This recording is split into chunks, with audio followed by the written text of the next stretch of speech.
প্রতিনিধিদের তথ্যচিত্রে প্রবাসের সংবাদ জানাচ্ছেন ইমতিয়াজ আহমেদ। যথাযোগ্য মর্যাদায় মালয়েশিয়ায় পালিত হয়েছে জুলাই শহীদ দিবস। গভীর শ্রদ্ধা ও ভাবগাম্ভীর্যের সঙ্গে রাজধানী কুয়ালালামপুরে দিবসটি পালন করে বাংলাদেশ দূতাবাস। পবিত্র কুরআন তিলাওয়াতের মধ্য দিয়ে শুরু হয় অনুষ্ঠান। পরে রাষ্ট্রপতি ও প্রধানমন্ত্রীর বাণী পাঠ এবং জুলাই অনির্বাণ শীর্ষক প্রামাণ্যচিত্র প্রদর্শিত হয়।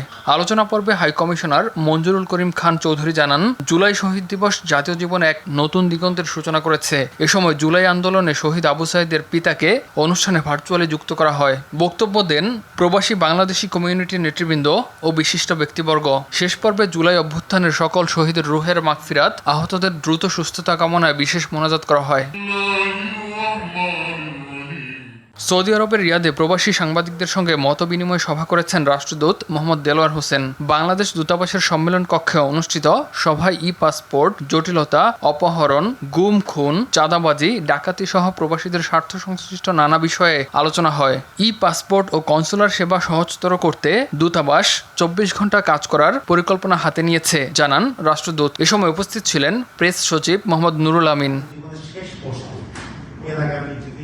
ইমতিয়াজ আহমেদ, RTV।